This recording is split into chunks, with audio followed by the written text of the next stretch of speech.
Good morning students and friends. हम C inter के लिए टैक्सेशन वाले पेपर का रिवीजन कर रहे हैं। अब हम जीएसटी में चैप्टर 2 रिवाइज करेंगे। फर्स्ट चैप्टर अपन ऑलरेडी रिवाइज कर चुके हैं, सप्लाई अंडर जीएसटी। तो सबसे जीएसटी में सप्लाई का मतलब क्या क्यों दे रखा है वो आपको रीड करना है, क्योंकि जीएसटी सप्लाई पर ही लगता है।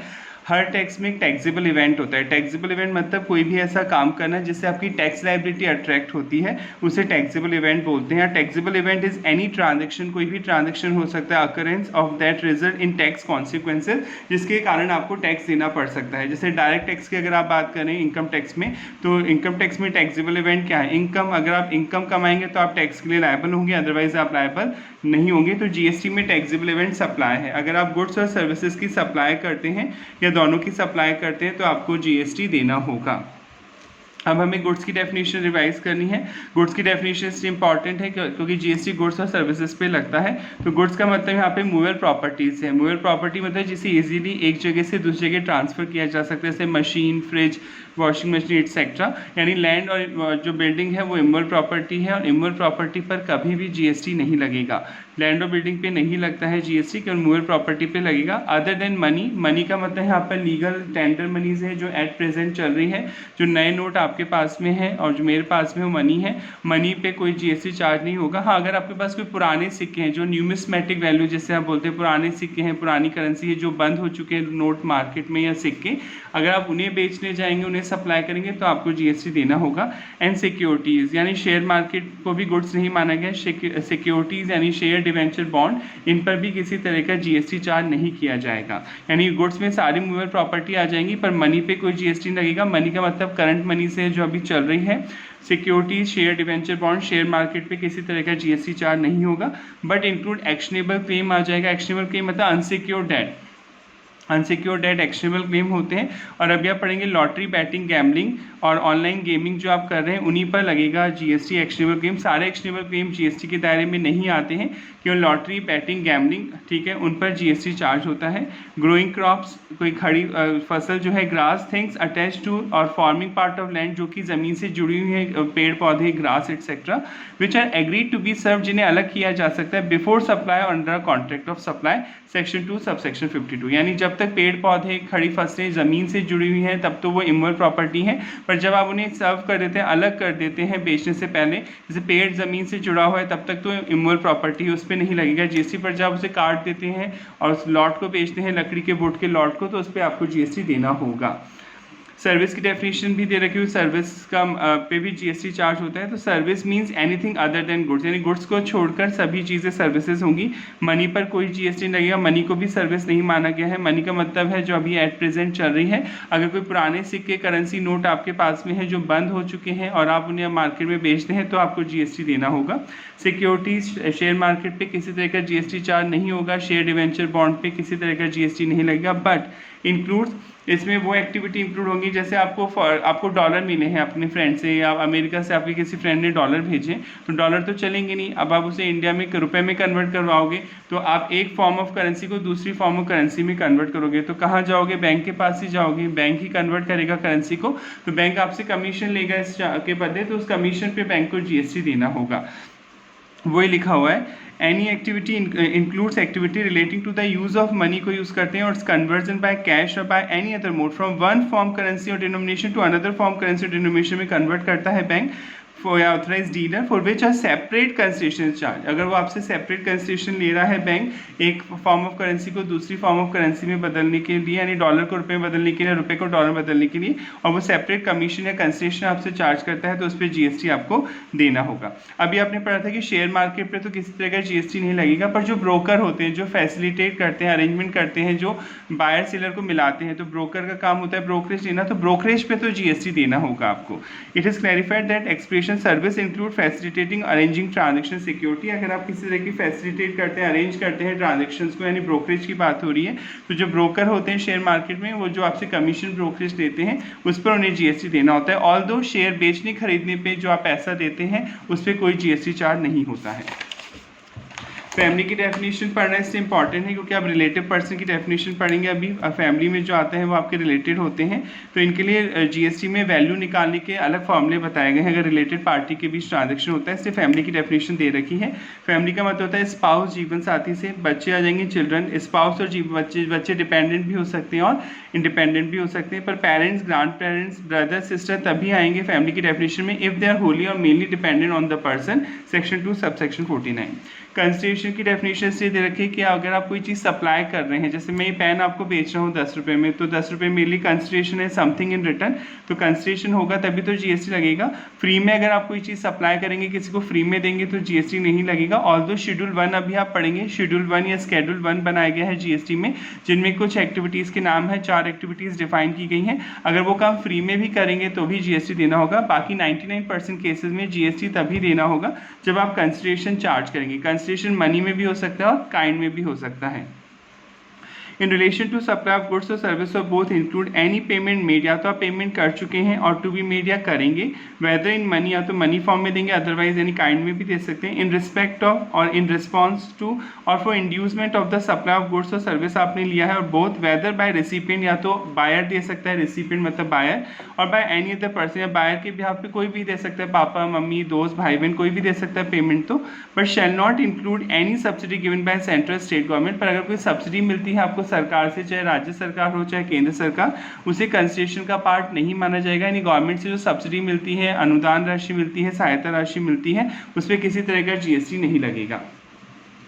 इसी तरह आप किसी काम को करने के लिए हाँ करते हैं या किसी काम को करने के लिए मना करते हैं और उसके बदले सामने वाले से पैसे चार्ज करते हैं, तो उस पर भी आपको जीएसटी देना होगा। द मॉनेटरी वैल्यू आप चार्ज कर रहे हैं ऑफ एनी एक्ट, कोई काम कर रहे हैं, फॉर बियरेंस कोई बियर कर रहे हैं, किसी को मना कर रहे हैं काम करने से, इन रिस्पेक्ट ऑफ और इन रिस्पॉन्स टू और for inducement of the supply of goods और service of both, whether by recipient, या तो बायर से मिल रहा है कंसिडरेशन, और बाय एनी अदर पर्सन कोई भी दे सकता है consideration, but shall not include any subsidy given by the central state government. पर सेंट्रल स्टेट गवर्नमेंट जो सब्सिडी देती है, अनुदान राशि देती है, सहायता राशि देती है, उस पर किसी भी तरह का जीएसटी चार्ज नहीं किया जाएगा। सपोज आपका बिजनेस है, 1 करोड़ रुपए आपकी मशीन है, गवर्नमेंट कहती है 50 लाख हम तुम्हें फंड कर देंगे, कोई नए बिजनेस को सेटअप करने में गवर्नमेंट मदद करती है, तो गवर्नमेंट की तरफ से जो 50 लाख रुपए की सब्सिडी आपको मिली, सहायता राशि जो मिली, उस पर कोई जीएसटी चार्ज नहीं होगा। कई बार आपको सिक्योरिटी डिपॉजिट देना होता है, जैसे आप गैस का कनेक्शन लेते हैं, टेलीफोन का कनेक्शन लेते हैं, तो आपको एक बार सिक्योरिटी डिपॉजिट का अमाउंट देना होता है, और फिर जब आप वो कनेक्शन कटवाते हैं तो आपकी सिक्योरिटी डिपॉजिट वापस हो जाती है। तो क्वेश्चन होता है सिक्योरिटी डिपॉजिट जो चार्ज कर रहा है सामने वाला पर्सन आपसे, क्या सिक्योरिटी डिपॉजिट को भी कंसिडरेशन का पार्ट माना जाएगा? नहीं, सिक्योरिटी डिपॉजिट को कंसिडरेशन का पार्ट नहीं जाएगा माना जाएगा, क्योंकि वो तो रिफंडेड हो जाती है, राइट। जैसे कॉलेज में कॉशन मनी होती है कि आपका कॉलेज से एडमिशन नहीं, आप जब छोड़ के जाएंगे स्कूल कॉलेज तो आपको पैसा वापस होगा, सिक्योरिटी डिपॉजिट, तो उसे कंसिडरेशन नहीं माना जाएगा। हाँ, अगर वो सप्लायर आपका पैसा फॉरफिट कर लेता है, आपको वापस नहीं करता है सिक्योरिटी मनी का पैसा, तो उसे कंसिडरेशन का पार्ट माना जाएगा और उस पर जीएसटी लगेगा। However, a deposit given in respect of the supply of goods or services or both shall not be considered as a payment. इसे consideration का part नहीं माना जाएगा for supply unless the supplier applies such deposit as a consideration for the supply. जब तक वो supplier उसे consideration का part नहीं मानते, यानी वो deposit forfeit नहीं कर लेता, तब तक नहीं लगेगा किसी भी तरह का GST. Actionable claim का मतलब होता है unsecured debt, ऐसा लोन जो secured नहीं है, other than a debt secured by mortgage or immovable property, hypothecation, pledge of movable property, और any बेनिफिशियल इंटरेस्ट है आपको मूल प्रॉपर्टी में not in possession, either actual हो सकती है प्रॉपर्टी, कंस्ट्रक्टेड फ्यूचर में भी मिल सकती है of the claimant, which the civil court recognise and affording ground for relief. आप कोर्ट में केस कर सकते हैं अगर सामने वाला आपके पैसे नहीं दे सकता है, सिविल कोर्ट उसे रिकॉग्नाइज करता है एज ए ग्राउंड और आपको रिलीफ मिल सकती है। बस आपको ये याद रखना है कि सभी एक्शनेबल क्लेम पर नहीं लगता है जीएसटी। अभी आप पढ़ेंगे लॉटरी, बैटिंग, गैमलिंग, इन्हीं पर आपको, इन्हीं एक्शनेबल क्लेम पर जीएसटी आपको देना होता है। मनी का मतलब बता ही दिया, वो मनी जो प्रेजेंट में चल रही है उस पर नहीं लगेगा जीएसटी, पर जो न्यूमिस्मेटिक वैल्यू है, जो ओल्ड करेंसी आपके पास में है, पुराने सिक्के, करेंसी नोट जो बंद हो चुके हैं वो आपके पास में है और वो आप किसी को बेचते हैं, सप्लाई करते हैं, तो उस पर आपको जीएसटी देना होता है। Money means Indian legal tender जो लीगली चल रही है मार्केट में, और एनी फॉरेन करेंसी भी हो सकती है, चेक हो सकता है, promissory note, bill of exchange, letter of credit, draft, pay order, traveller cheque, money order, postal, electronic remittance, online payment हो सकता है, और any other instrument recognized by Reserve Bank of India when used as a consideration के तौर पे आप उसे use करें टू सेटल एन ऑब्लिगेशन, अपनी लायबिलिटी को चुकाने के लिए, और एक्सचेंज के तौर पे इस्तेमाल कर रहे हैं with Indian legal tender of another denomination but shall not include any currency that is held for its numismatic value. अगर ओल्ड करेंसी रखने का शौक होता है कि वो पुरानी सिक्की करेंसी उन्हें बेचे जाएंगे तो जीएसटी लगेगा। टैक्सेबल सप्लाई मतलब वो गुड्स जो जीएसटी के दायरे में आते हैं। अभी आप पढ़ेंगे कुछ गुड्स अभी भी जीएसटी के दायरे में नहीं आते हैं, उनको नहीं बोला जाता है टैक्सेबल सप्लाई। जो गुड्स जीएसटी के दायरे में आते हैं, गुड्स और सर्विसेज, उन्हें टैक्सेबल सप्लाई बोलते हैं। Means the supply of goods और service of both which is leviable to tax, जिन पर टैक्स लगाया जाता है under this act section 2 subsection 10 act. Taxable territory का मतलब जहाँ पे जीएसटी अप्लाई के प्रोविजन अप्लाई होते हैं, जो आप जीएसटी एक्ट पढ़ रहे हैं 2017, उसके प्रोविजन इंडिया में अप्लाई होते हैं ऑब्वियसली।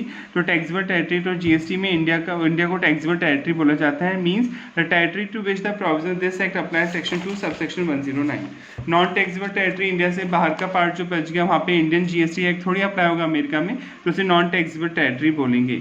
इंडिया की डेफिनेशन इससे दी गई कि इंडिया में अगर आप कोई गुड्स या सर्विस अप्लाई करेंगे तो ही तो आपको जीएसटी देना होगा। इंडिया में टेरिटरी वाटर आ जाएगा जो कि डिफाइन है, इंडिया में टेरिटरी आ जाएगी जो कि डिफाइंड है and article 1 of the constitution. Territory water आएगा, सी बेड आ जाएगा, पाताल, जो इंडिया की टेरिटरी में जो पाताल है, पानी की सीमा है। Subsoil underlying such water continental shelf exclusive economic zone और any other maritime zone as refer to in territory water continental shelf exclusive economic zone and other maritime zone act 1976, ये भी आएगा। एंड एयर, इस पे जो हवा है India के ऊपर जो आपको दिखती है अबव इट्स टेरिटरी वाटर, वो इंडिया का पार्ट है। सप्लायर की डेफिनेशन इसलिए दी गई है कि सप्लायर रहती है तो क्या जीएसटी में सेलर और परचेजर वर्ड नहीं है। सेलर को सप्लायर नाम दिया गया है, परचेजर को रेसिपिएंट नाम दिया गया है। तो सप्लायर ही 99% केसेस में सप्लायर को ही देना होता है GST. Supplier in relation to any goods और service of both shall mean the person supplying the said goods और सर्विसेज, जो आदमी गुड्स और सर्विसेज सप्लाई कर रहा है और बोथ दोनों कर रहा है। And shall include an agent भी आ जाएगा acting on such on behalf of supplier, agent जो आपके बिहाफ पे सामान बेच रहा है आगे इन रिलेशन टू गुड्स और सर्विस ऑफ बोथ आ जाएगा सेक्शन 2 सबसेक्शन 105। रेसिपिएंट यानी बायर की डेफिनेशन भी दे रखी है क्योंकि बायर ही देगा कंसिडरेशन, इससे बायर को भी डिफाइन किया गया है। Recipient of supply of goods और services mean where consideration is payable for the supply of goods और service of both the person who is liable to pay that consideration. तो जो पेमेंट कर रहा है, कंसिडरेशन दे रहा है किसी चीज़ के लिए, गुड्स या सर्विसेज के लिए, वो रेसिपिएंट बोला जाएगा। Where no consideration is payable for the supply of goods, अगर मान लीजिए उधार सामान खरीदा जा रहा है, अभी हाथों हाथ पेमेंट नहीं किया रहा है, the person to whom the goods are delivered, तो जिस बंदे को गुड्स डिलीवर किए गए हैं, मेड अवेलेबल कराए गए, और टू हुम पोजेशन और गुड्स इज गिवन, जिसको गुड्स की पोजेशन दी गई है और मेड अवेलेबल, वो आ जाएगा। And where no consideration payable, और अगर आप पैसा नहीं दे रहे हैं for supply of service of the person to whom service render, तो जिससे सर्विस दी गई है वो पर्सन रेसिपिएंट माना जाएगा। And shall include an agent, इसमें एजेंट भी आ जाएगा जो आपके बिहाफ पे सर्विस या गुड्स दे रहा है as on behalf of the recipient, buyer के बिहाफ पे काम करें इन रिलेशन टू गुड्स और service of both section 2 subsection 93। Person की डेफिनेशन दी गई है सेक्शन 2 8 सबसेक्शन 84 में, क्योंकि पर्सन अगर ये लोग बिजनेस करते हैं और इनका एक लिमिट से ज़्यादा जाता है टर्नओवर जो जीएसटी की लिमिट है, तो इन लोगों को जीएसटी नंबर लेना होगा। तो एक इंडिविजुअल, मैं और आप नेचुरल पर्सन को इंडिविजुअल बोलते हैं, हिंदू अनडिवाइडेड फैमिली आ गई, कंपनी हो गई, फर्म हो गई, अनलिमिटेड लायबिलिटी पार्टनरशिप फर्म जो लिमिटेड लायबिलिटी पार्टनरशिप एक्ट 2008 के अकॉर्डिंग खोली जाती है। एसोसिएशन पर्सन आ जाएगा, बॉडी ऑफ इंडिविजुअल आ जाएगा, वेदर इनकॉर्पोरेटेड, चाहे वो रजिस्टर्ड हो किसी कानून में ना हो, चाहे इंडिया में खुला एसोसिएशन बना हो, चाहे इंडिया से बाहर बना हो। कोई भी कॉर्पोरेशन आ जाएगा जो कि स्टैब्लिश हुआ है सेंट्रल एक्ट के अकॉर्डिंग, स्टेट एक्ट, प्रोविंशियल कोई रियासतों के कानून के अकॉर्डिंग, और गवर्नमेंट कंपनी आ जाएगी as define section 2 subsection 45 of the companies act 2013। Any body corporate आ जाएगी incorporate by under the law of a country outside India के बाहर कोई बॉडी कॉर्पोरेट है जो किसी कानून में रजिस्टर्ड है। कोऑपरेटिव सोसाइटी आ जाएगी जो कि रजिस्टर्ड है कोऑपरेटिव सोसाइटी एक्ट में। लोकल अथॉरिटी आ जाएगी, सेंट्रल गवर्नमेंट और स्टेट गवर्नमेंट आ जाएगी। Society as define society registration act 1860 में रजिस्टर्ड है। ट्रस्ट आ जाएगा और every other artificial judicial person इसमें कवर्ड होंगे। सेक्शन 7 में सप्लाई को डिफाइन किया गया है, आप पढ़ चुके हैं, सप्लाई पर ही लगता है जीएसटी। सप्लाई में गुड्स और सर्विसेज दोनों आती हैं। तो सेक्शन 7 में सप्लाई की डेफिनेशन दी गई, it is an inclusive definition. Inclusive definition ना कि एग्जॉस्टिवली डेफिनेशन है। इंक्लूसिव डेफिनेशन का मतलब है अगर बाई चांस कोई चीज़ छूटने से लिखने से रह गई, एक्ट में लिखने से छूट गई है, पर वो भी गुड्स और सर्विस में फॉल कर रही है, तो उस पर भी जीएसटी लगेगा। तो जो सेक्शन 7 में जो डेफिनेशन है सप्लाई की, वो इंक्लूसिव डेफिनेशन है, यानी उसका ब्रॉड एरिया है। एग्जॉस्ट डेफिनेशन का मतलब होता है कि अगर जो चीज़ लिख दी गई है वही मानी जाएगी। अगर बाई चांस कोई चीज़ छूट गई पर वो भी गुड्स और सर्विस है तो उस पर नहीं लगता जीएसटी। पर इंक्लूसिव डेफिनेशन दी गई, इंक्लूसिव डेफिनेशन का मतलब होता है कि बाई चांस एक्ट में कुछ लिखने से रह गया है पर वो चीज़ भी गुड्स या सर्विस है तो उस पर जीएसटी देना होगा। तो सेक्शन 7 ये बोलता है कि सप्लाई पे लगता है जीएसटी और सप्लाई के लिए 3 चीज़ें जरूरी है। अगर तीनों चीज़ें फुलफिल होती हैं, तीनों कंडीशन फुलफिल होती हैं तो ही आपको जीएसटी देना होगा। Goods and services tax government को देना होगा। Supply should be of goods और सर्विस, आपने गुड्स और सर्विस की सप्लाई की हो, बेचा हो, दी हो। Supply should be made for consideration, आपने पैसे के लिए काम किया, कंसिडरेशन काइंड में भी हो सकता है, कैश में भी हो सकता है, यानी समथिंग इन रिटर्न की इंटेंशन है, आप फ्री में नहीं कर रहे हैं किसी के लिए कोई काम। और इन the course of further business, यानी बिजनेस के दौरान या बिजनेस को बढ़ाने के लिए क्या, यानी पर्सनल रिलेशन के लिए कोई ट्रांजेक्शन हुआ है, पड़ोसी घर से हलवा आया, आपने कुछ दिन बाद दोबारा हलवा उसके घर भिजवाया, उस पर नहीं लगेगा जीएसटी क्योंकि वो फर्दरेंस ऑफ बिजनेस नहीं है। बिजनेस के दौरान या बिजनेस के बढ़ाने के लिए आप जो काम कर रहे हैं उसी पे जीएसटी लगेगा। यानी सेक्शन 7 के अकॉर्डिंग ये तीनों कंडीशन पूरी हो गई तो उसे सप्लाई माना जाएगा। एक तो गुड्स और सर्विसेज की आपने सप्लाई की है, बेच रहे हैं, आप समथिंग इन रिटर्न की इंटेंशन रखते हैं, आप कंसेशन चार्ज कर रहे हैं और ड्यूरिंग बिजनेस और बिजनेस को बढ़ाने के लिए काम कर रहे हैं तो सेक्शन 7 सप्लाई में वो कवर्ड होगा, उस पर आपको जीएसटी देना होगा। तो सेक्शन 7 में सप्लाई में क्या क्या इंक्लूड है, एक तो पढ़ ही दिया, कोई भी सप्लाई कर रहे हैं गुड्स और सर्विसेज फॉर कंसिडरेशन, पैसे चार्ज कर रहे हैं, यानी समथिंग इन रिटर्न की इंटेंशन इन कोर्स और फर्दरेंस ऑफ बिजनेस, बिजनेस के दौरान या बिजनेस को बढ़ाने के लिए सेक्शन 7 सबसेक्शन 1 क्लॉज ए में, ठीक है। सप्लाई शुड बी गुड्स और सर्विस बोथ, या तो गुड्स बेच रहे हैं या सर्विस बेच रहे हैं, दोनों बेच रहे हैं। Supply include specific form of supply should be consideration हो रहा है, should be in the course of furtherance business के तौर पे हो रही है। यानी 3 एलिमेंट प्रेजेंट होने चाहिए, एक तो आप सप्लाई कर रहे हैं गुड्स और सर्विसेज का, आप कंसिडरेशन चार्ज कर रहे हैं और ये कर रहे हैं बिजनेस के दौरान या बिजनेस को बढ़ाने के लिए तो आपको जीएसटी यहाँ पर देना होगा। इसी तरह कोई आपने कोई क्लब बना लिया, क्लब आप समझते हैं क्लब होते हैं, बहुत सारे सोशल क्लब होते हैं जहाँ पे गेट टुगेदर होता है, तो क्लब आप मेंबर से पैसे लेता है, आपको किसी क्लब की मेंबरशिप लेनी है तो वो पैसे चार्ज करता है, अपने मेंबर को ही सर्विस देता है, फिर भी वहाँ जीएसटी देगा वो क्लब क्योंकि पैसे चार्ज कर रहा है। एक्टिविटी और transaction between a person other than individual, individual की बात नहीं हो रही, यानी किसी कंपनी फर्म एसोसिएशन की बात हो रही है, एंड इट्स मेंबर, वो क्लब अपने मेंबर्स को सर्विस दे रहा है और concept for cash deferred payment और other valuable consideration section 7 subsection cross AA तो टैक्स लगेगा। अगर आप कोई सर्विस इंपोर्ट करते हैं इंडिया के बाहर से, अगर आप कोई सर्विस इंपोर्ट कर रहे हैं इंडिया के बाहर से तो उस पर आप जीएसटी लगेगा। और आप पढ़ेंगे अभी आगे इंपोर्ट पर आईजीएसटी चार्ज होता है, एक स्टेट से दूसरे स्टेट माना जाता है, माना जा रहा है आप सामान एक स्टेट से दूसरे स्टेट से लेके आ रहे हैं तो इंपोर्ट पे क्या चार्ज होगा, IGST integrated goods and services tax charge होता है। Importation of service for consideration whether और not in the course of furtherance of business, चाहे बिजनेस के लिए इंपोर्ट कर रही हो सर्विस या पर्सनल पर्पज के लिए आप सर्विस इंपोर्ट करते हैं, आपको जीएसटी देना होता है। अभी आप पढ़ेंगे शेड्यूल 1 में वो एक्टिविटी आएंगी विदाउट कंसिडरेशन, यानी वो 4 एक्टिविटी के नाम है, शेड्यूल 1 में 4 एक्टिविटी बताई गई हैं। अगर वो एक्टिविटी फ्री में भी करते हैं, आप कोई कंसिडरेशन चार्ज नहीं करते तो भी आपको जीएसटी देना होता है। और शेड्यूल 3 अभी आप पढ़ेंगे वो नेगेटिव लिस्ट है, यानी शेड्यूल 3 में उन एक्टिविटीज़ के नाम दिए गए हैं जिन पे नहीं लगेगा किसी भी तरह का जीएसटी।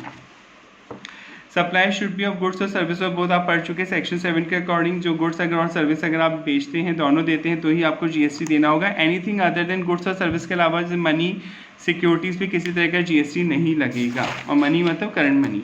अब supply include specified form of supply, supply में ये चीज़ें इंक्लूड हैं, चाहे आप सेल के नाम से बेच रहे हो, चाहे ट्रांसफ़र के नाम से बेच रहे हो, चाहे बार्टर के नाम से बेच रहे हो, चाहे एक्सचेंज कर रहे हो, लाइसेंस पे दे रहे हो, रेंट पे दे रहे हो, लीज पे दे रहे हो, डिस्पोज कर रहे हो, बेच रहे हो, कंसिडरेशन चार्ज कर रहे हैं और बिजनेस के दौरान ये एक्टिविटी कर रहे हैं तो आपको जीएसटी देना होगा। यानी आप चाहे सेल के नाम से बेच रहे हो, ट्रांसफ़र के नाम से बेच रहे हो, barter, exchange, license, lease, rent पे दे रहे हैं, डिस्पोज कर रहे हैं तो आपको जीएसटी पे करना होगा। कंसिडरेशन आप पढ़ चुके हैं, कंसिडरेशन में पेमेंट मिलता है, पेमेंट इन मनी भी हो सकता है और अदरवाइज यानी काइंड में भी हो सकता है फॉर द सप्लाई, ठीक है। डिपॉजिट को कंसिडरेशन का पार्ट नहीं माना जाएगा, डिपॉजिट जो सिक्योरिटी डिपॉजिट लेता है उसे तभी कंसिडरेशन का पार्ट माना जाएगा जब सप्लायर उसे कंसिडरेशन के तौर पे ट्रीट करेगा, यानी वो फॉरफिट कर लेगा, आपका सिक्योरिटी डिपॉजिट वापस नहीं करेगा तो उसे कंसिडरेशन का पार्ट माना जाएगा, ठीक है। आप कोई भी मॉनेटरी वैल्यू का कोई काम करते हैं, काम करने से मना करते हैं, फोरबियरेंस करते हैं और रिसीव तो भी उसे कंसिडरेशन का पार्ट माना जाएगा। रिसीव जैसे मैंने बोला अभी मार्केट छोड़ के चले जाइए, कॉम्पिटिशन को कम करने के लिए मैंने आपको 5 करोड़ रुपये दिए तो वो फोरबियरेंस हो गया, आप मेरे पीछे हट रहे हैं उस काम को करने से, सह रहे हैं मेरी बात को, तो 5 करोड़ रुपये जो चार्ज कर रहे हैं उस पर जीएसटी लगेगा।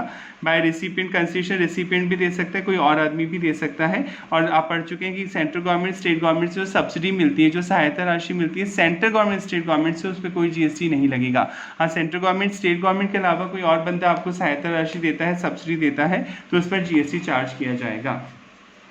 इन 3 केसेस में बहुत सारे क्वेश्चन आ चुके हैं इस चैप्टर में से, तो ध्यान से समझते हैं। आपको बताना है इन 3 केसेस में जीएसटी लगेगा या नहीं लगेगा। Donation receive by charitable institution, जो चैरिटेबल इंस्टीट्यूशन होते हैं, जो एनजीओ वगैरह होते हैं, जो धर्म का काम करते हैं, भलाई का काम करते हैं, फ्रॉम इंडिविजुअल डोनर से पैसा मिल रहा है विदाउट क्विड प्रो क्यो। विदाउट क्विड प्रो क्यो मतलब होता है समथिंग इन रिटर्न, यानी आप किसी को डोनेशन दे रहे हैं पर आपकी समथिंग इन रिटर्न की इंटेंशन नहीं है। जैसे मान लीजिए आप किसी मंदिर में दान दे रहे हैं 1 करोड़ रुपए, पर आप उससे कुछ नहीं चाह रहे हैं इसके बदले, तो फिर क्वेश्चन उठता है कि उस पर जीएसटी लगेगा, उस पर जीएसटी नहीं लगेगा, क्योंकि वहाँ कंस्टिट्यूशन नहीं है। हाँ, अगर आप ये शर्त लगाते हैं कि भाई मेरे नाम का बोर्ड लगाया जाएगा, वहाँ मेरे बिजनेस का विज्ञापन किया जाएगा, तो जीएसटी लगेगा, अदरवाइज इस पर कोई जीएसटी चार्ज नहीं होगा।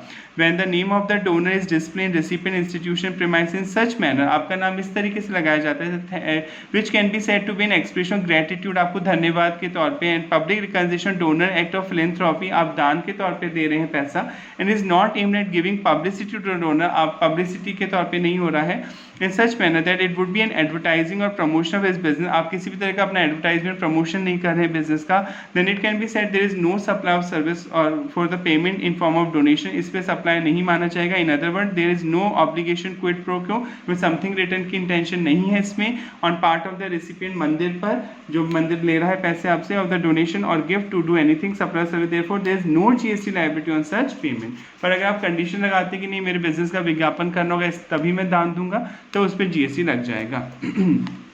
Next, art work send by artist to gallery for exhibition. कई बार आर्टिस्ट हैं, आप चित्रकार हैं, पेंटिंग वगैरह बनाते हैं, गैलरी में आप भेजते हैं अपनी पेंटिंग किसी एग्जीबिशन में, वहाँ पे कस्टमर खरीदता है तो ही जीएसटी लगेगा। केवल गैलरी को भेजने पे थोड़ी लग जाएगा जीएसटी। मैं अपने घर से एग्जीबिशन पे तो लेके जाऊँगा ना, मेला लग रहा है वहाँ पेंटिंग लेके जाऊँगा तभी तो बिकेंगी। तो घर से जब आप मेले में लेके जाते हैं, फेयर या एग्जीबिशन में अपनी पेंटिंग लेके जाते हैं, तब तो कोई जीएसटी नहीं लगेगा। जीएसटी तभी चार्ज होगा जब सच में कस्टमर आपकी पेंटिंग खरीदेगा और आपको पेमेंट करेगा।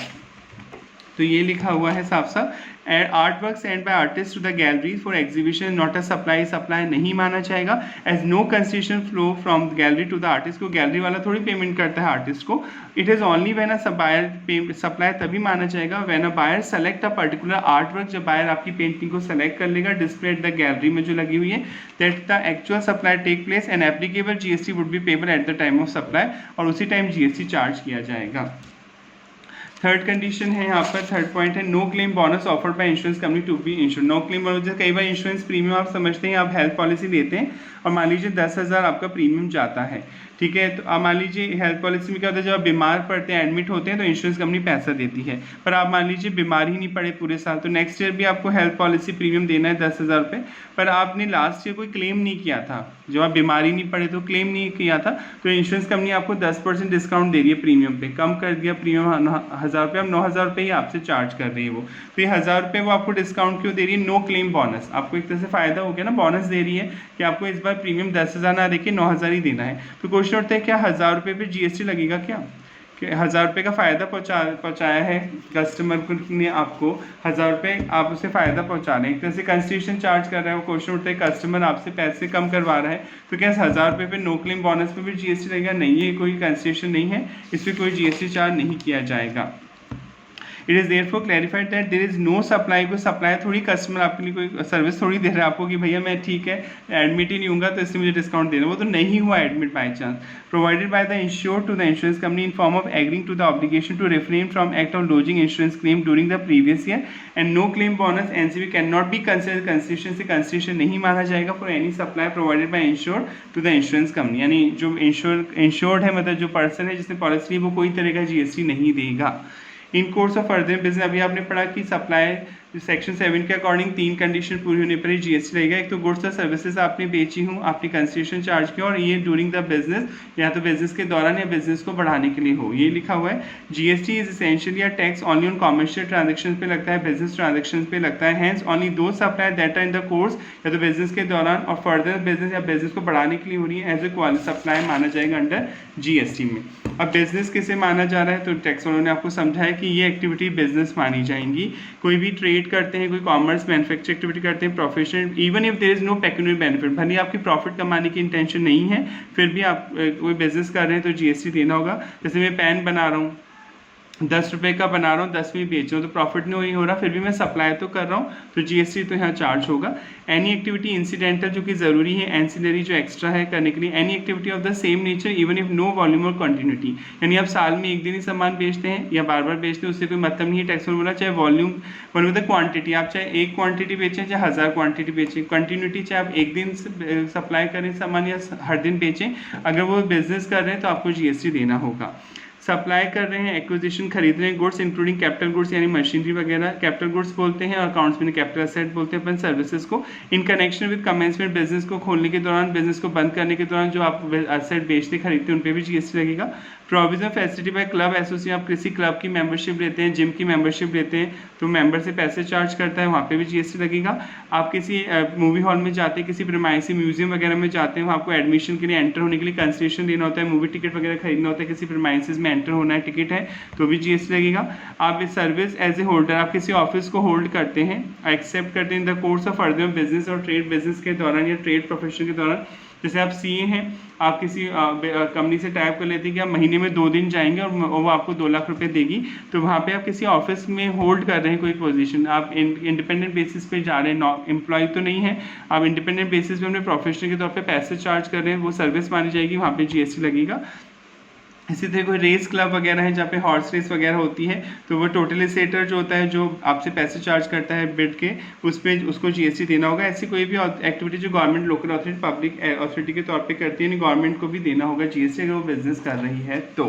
फॉर एनी ट्रेड, कॉमर्स और any other similar activity to qualify business, frequency कितनी बार आप कर रहे हैं, वॉल्यूम कितनी क्वांटिटी बेच रहे हैं आप, कंटिन्यूटी लगातार कर रहे हैं, regulatory of such transaction obtaining pecuniary benefit ले रहे हैं, form it is not a pre request, ये कोई शर्त नहीं, यानी ये लाइन ये कहना चाहिए चाहे आप एक बार कर रहे हैं वो एक्टिविटी या बार बार कर रहे हैं, एक किलो सामान बेच रहे हैं, 1000 किलो बेच रहे हैं, कंटिन्यू कर रहे हैं, एक दिन कर रहे हैं, बार बार कर रहे हैं, उससे कोई मतलब नहीं है चाहे प्रॉफिट हो रहा है नहीं हो रहा। अगर आप सप्लाई कर रहे हैं, कोई चीज़ दे रहे हैं किसी को, गुड्स या सर्विस, तो आपको जीएसटी देना होगा।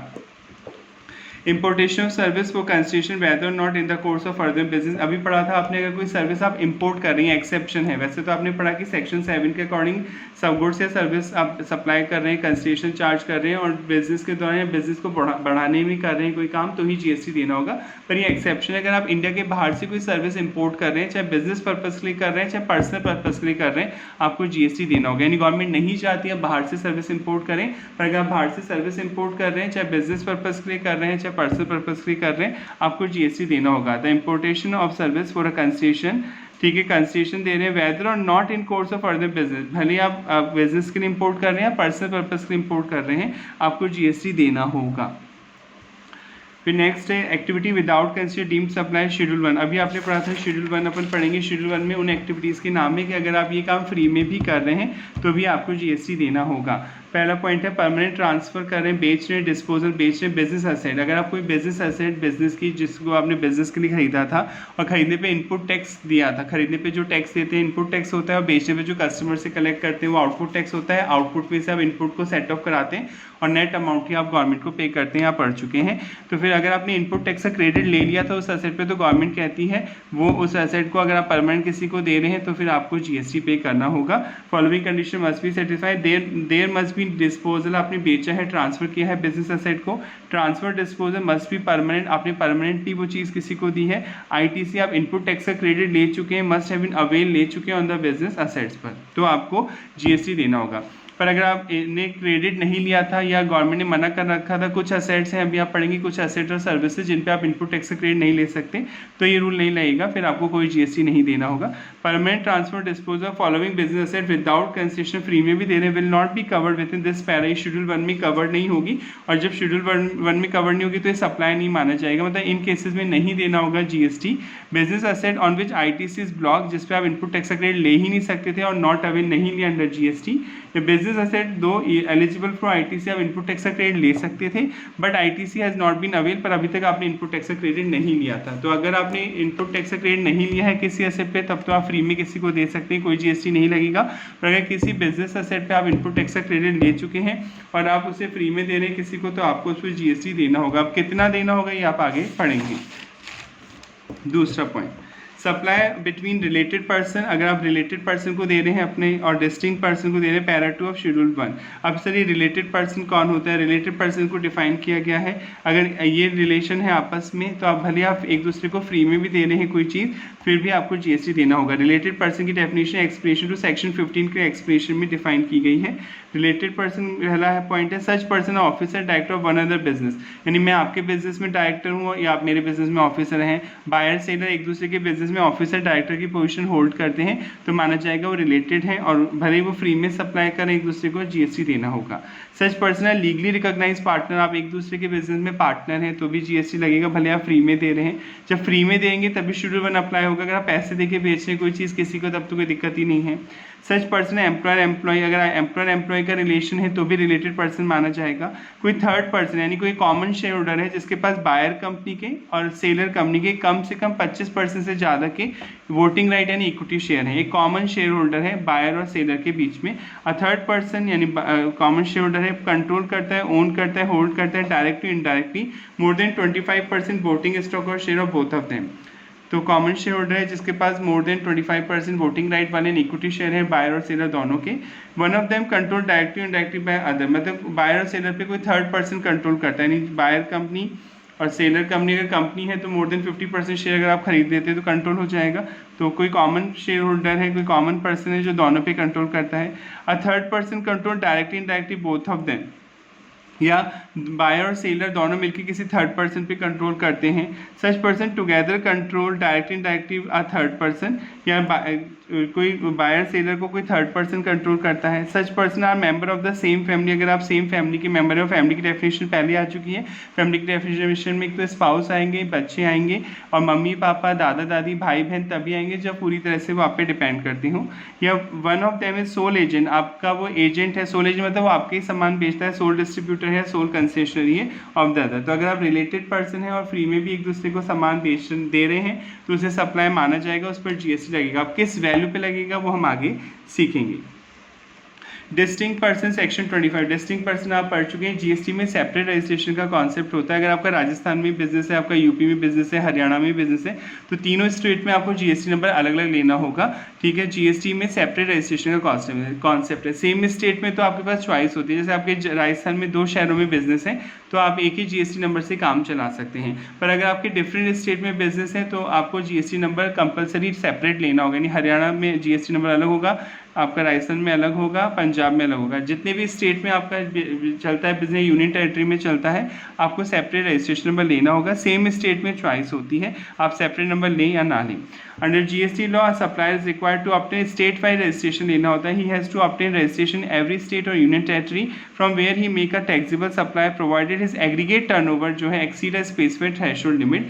दस he is not required to obtain registration from a state union territory from where he make a non taxable supply. Non taxable supply पढ़ाया था अभी आपको, ऐसे गुड्स जो अभी भी जीएसटी के दायरे में नहीं आते थे, petrol diesel aviation turbine fuel, अभी आप पढ़ेंगे नेचुरल गैस पढ़ चुके हैं फर्स्ट चैप्टर में, तो वो नॉन टैक्सेबल सप्लाई गुड्स हो गए। अगर नॉन टैक्सेबल सप्लाई गुड्स आप बेच रहे हैं जो जीएसटी के दायरे में नहीं आते तो जीएसटी नंबर नहीं लेना होगा, ठीक है।